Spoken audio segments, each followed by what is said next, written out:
Well, first of all, this is a man's channel. So as a man, if you're dedicated to a path, and it doesn't matter where you're at on the path, but if you're dedicated to it, if you're dedicated to something, it's as if you have arrived to the destination. It's just a matter of time. So what brings you to the destination is your intent, and the more your intent is pure, it's as if you've reached there. So if you're on a path and you're genuinely interested in what we can say is a science of love, or discovering oneself via the medium of sexuality, if you're interested as a man to discover what it is to be a man in relation to women, and you want to be and discover women with women, right? Not just your imagination. It always starts with a relationship with yourself. And I said this before, the woman with herself, the man with himself, then you meet in a ritualistic ceremonial place. Often, most often. But you understand what I mean. So if you're committed to this and you start taking a few steps along the way, well, your commitment to this, number one, gives you a form of strength. And you're taking a few steps along that path, which gives you a certain kind of experience. And if that's what you're committed to, so you won't accept hanging out with a girl who doesn't care for this. You only care for a woman who has a form of interest in this. And by doing this, well, when you'll meet her, already there's a little bit of safety. The safety is in the path, in the intent, and how far you've gone along in it, but that's what gives the power. So now you have, let's say you've thread that much of the path, this path of reconnection. Well, great. Now when you meet a woman, if you want to engage with her, you're engaging with her with that much, dare I say, authenticity and respect. So when you quote unquote engage with her sexually, that's there. And that creates, well, that much safety. Contrary to nothing. So, and the more you as a man now grow in your power as a man, the more you're able to provide a safe space for the woman so that she can unwind and that her true nature can emerge. And when I say a safe space and you can come in your fullness as a man, that doesn't exclude your finances and your material actualization. It's all one at the end of the day. But it's not one or the other. They must be aligned. Otherwise, what safety can you create in a space that doesn't hold because you're going to be bankrupt tomorrow? See what I'm trying to say? So the more as a man that you thread on this path because you're committed to it, the more you're able to slowly and slowly provide such an experience to a woman. And you learn, you discover, you'll start to see the difference between how it was once upon a time and now, and you'll start to realize the sensitivity of that person. That's a person. Despite, like, sometimes men want to idealize women and they're so beautiful and this is a person. This is a person just like you, just she happens to be in a female frame. It's a person. And if you want to discover the feminine power outside of rubbing yourself, you can rub yourself as much as you like, but if you want to discover something else, then you have to create a space where that person can relax and not feel threatened. And that means your commitment and your love is strong and doesn't waver. Yeah, but everybody uses love. It's not, first of all, they don't know love, and they use their fake love as a manipulation tool. Not safe. And as a man, your love for the path is what you share with the woman. And my love is unwavering. It's like your fucking erection, you fucking prick. Your love is unwavering. It remains. It's steadfast. And there's a word that I had in my brain, but it just like slipped. It's unconditional. As long as you're committed to the path, if you're not committed to the path, well, that's not my problem. You're off. But it's not, I don't bribe you. My love is not a bribe. It's you love me or you don't. Can you feel me? If you do, you do. If you don't, you don't. But what do we see nowadays? People use their fake emotions as a bribing tool. So that doesn't make you a man. If you can see her and you love her, you love her. It's not because I love her that I'm weak, and it's not because I love her that she's going to manipulate me, and it's not because I love her that I have to take shit that I'm not supposed to take. But part of love is also being strong enough to understand that you're dealing with a person who in this modern day and age is fucking traumatized like everybody else, and if she doesn't have a space where she can unwind, and you're not strong enough to be able to handle that release of tension, well, I don't know what kind of man you are, but it's not going to work. Like, understand, we're dealing with people, human being, and everybody's pent up and tense and traumatized and fucked up. So I didn't say you're the therapist, but somehow you don't have a choice in a way, because if you want to bang her, if you want to get the best of her, she has to relax. And by the process of her relaxing, the shit that's there is going to come out. So does that make you a therapist? No and yes, not really, but kind of sort of. Meaning you need to be able to handle the intensity of what emotion or trauma is there. You got to stay in the center of it, like a nice, beautiful obelisk, unbothered. And you can handle it, and it doesn't make you freak out because you can't handle the psychic intensity that she's exuding because you're not strong enough. If you can do that and you succeed at doing this, and you're not trying to intellectualizing it with your little robot mind, like a little prick that you think that you are. No. I'm like, you can handle it in your nervous system because you've visited these places in yourself. If you can provide that, she'll relax. You'll have a still point. And something will emerge, and that'll be round one. So yeah, as a man, that's, in my humble opinion, that's your duty and also your privilege. Because you get to actually know a person. And you don't stop at the trauma. The trauma is there to be unwound. The energy is to be relaxed and released. And the woman who's trapped in the experience now is freed from it. And she can come back to her center as you dive deeper and get to know her outside of the traumatic. The trauma is not, it's nothing. It's like a tattoo. You don't want to hang out with a girl who's always responding to the trauma. It's like, no, the trauma is there because something's undigested. You can participate in facilitating the digestion by your mere presence, and also because you can see through it. You understand? That's the key. That's how healing actually works.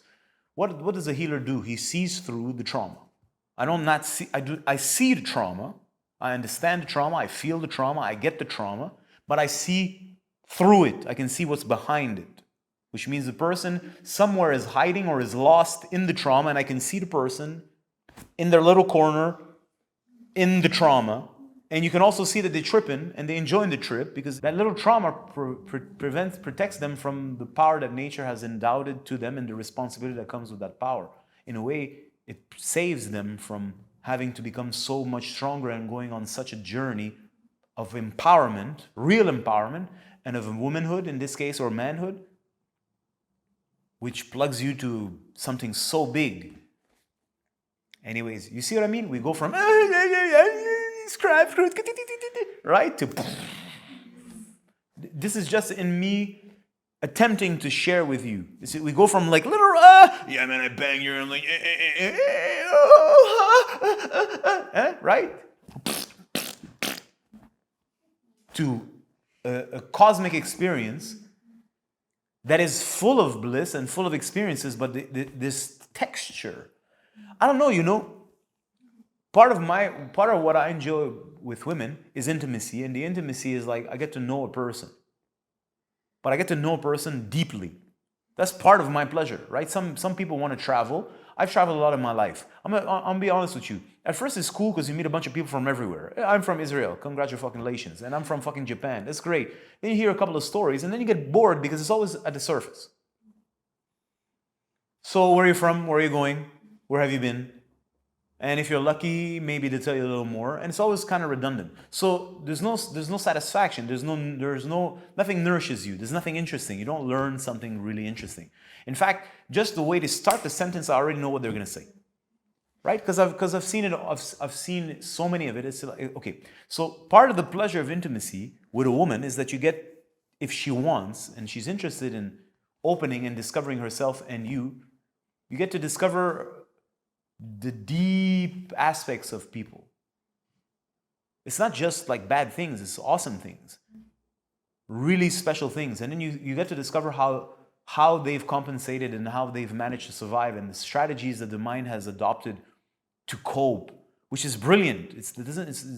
From in my world, it's evil. It's not evil. It's to look at this, but it's brilliant. It's to discover how brilliant the mind is and what it does and how it does and what it's generating, what experiences it's doing, and what's creating in the outside life. And when the person starts to realize that they're stuck in it and they start to relax it, the decompensation and what emerges is always more real and more beautiful, and how it has to find a new balance with the old, and that now shifts like magic. It's not magic, it's like alchemy. This old way of the old way of doing now transforms and becomes something else, because something more genuine has emerged and has submerged the old with the new. And you get to witness this. You get to witness a person who undergoes a process, and you see it in front of you, and then the person goes in their everyday life and then actually does things in the concrete now, because you've accessed knowledge, so now you have to put it into practice. You have to do practical actions to improve your situations, to lighten the load that you carry. And you see that, and you see the person come back at you and feel better and feel more delightful and feel more fueled and say, okay, I want more of myself, because myself brings everything better in my life. And you're there. Like, did I do something?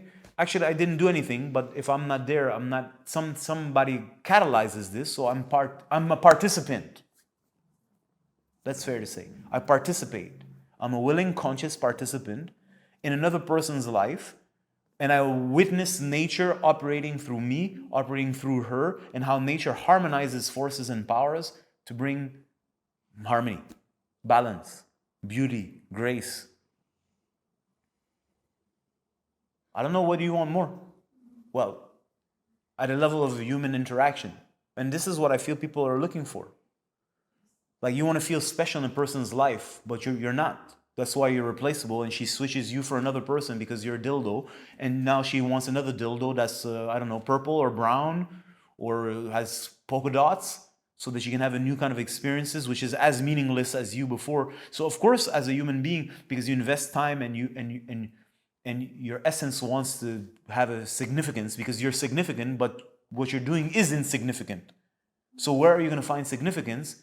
Unless you go a little more profound, and then you realize, well, when I go more profound, I'm a witness to a genius that is beyond me, but yet still operates through me, dare I say. And I'm not separate from it, but I'm not it. I'm not in charge. I'm a vessel. Whatever I is a vessel. So I'm nourished by the experience. I'm nourished because obviously I'm important. I am. But it's not in your mind, because it's just the nature's way. You have value, let's put it this way. And when the woman, because I'm talking to you guys, the woman experiences all these benefits, then she appreciates what you bring in her life, because you bring genuine value.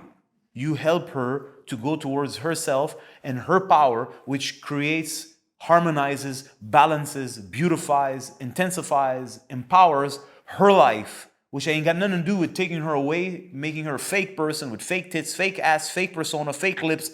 It's not that, it's genuine inner empowerment. Well, who wouldn't want that? Well, that's free of charge, literally. That's how it's designed. This is the way it's designed today, because this is Kali Yuga, everything's upside down. So the game is how to unwind tension, to discover what's fluid. So this is part of our age. Well, now we meet, everybody, we're tense, we unwind, we discover the definition of fluidity and its beauty. Amazing. Well, this is what everybody wants. And the connection that it creates, there's an authenticity that you cannot fake, because some people want to have sex all the time with their boyfriend so that they make sure that there's a sexual bond, and they're always like in the spell of one another. So they hold on to each other. You're always insecure. What I'm talking about, that insecurity disappears because it's established in a place of genuine love. So I'm not here to threaten you. I'm here, but I respect myself. I'm me. This is who I am. I'm not shy about who I am. This is you. Discover who you are. And my place of love is, I'm not going to cut this part and that part off of me so that then I'm worthy of your love. No. This is, every day I'm going to become more me. Not less. I'm not going to cut off that part of me because apparently, according to you, this is not how I'm supposed to be or how it's supposed to be because that's not a man. I'm going to go fuck yourself. No, that's not love. Love is a discovery of what is. Nicely said. So I'm interested in discovering, when I'm in relationship with a woman, I'm interested in discovering her. That's why I'm investing my time with her. I'm interested in the process of unfoldment. Now, I gain a lot from it. Number one, knowledge. Number two, the goddess, when she smiles upon me because I did a good job, quote unquote. Number three, you're dealing with a person. So if the person, like there's an actual person, if the person goes through a process and feels relieved by your relationship and feels a form of stability that emerges and feel a form of empowerment and liberation from the old, that person appreciates you also. Not just because you bought her a cool gift at her fucking birthday. No, there's a genuine appreciation because you're freeing her. Well, that's exactly what you want, don't you, as a man? You want to be the man. You want to go free, what's her name? Mario brother and that princess. You want to free her. It's the story, right? Well, in a way, that's what you're doing. But you're not doing anything. You're just in your power and an unraveling process is happening. So you're a catalyst of nature to help her reclaim herself. So in a way, it's you, but not really. If we're really honest, it ain't got nothing to do with you, but it's got definitely something to do with you. And as far as the woman's concerned, it's all about you. But you're a humble man because you know the truth. But when she's going to suck your dick, she's going to suck your dick like you're the God. This is exactly what you want. Oh, I'll be the emissary of God while you suck my dick, bitch. No problem. And you give all the credit to God, right? Here you go, God. This is your blow job. And guess what God's going to say? He's going to smile upon you and get you more pussy. I guess this is sinful. Anyways. Is there anything else?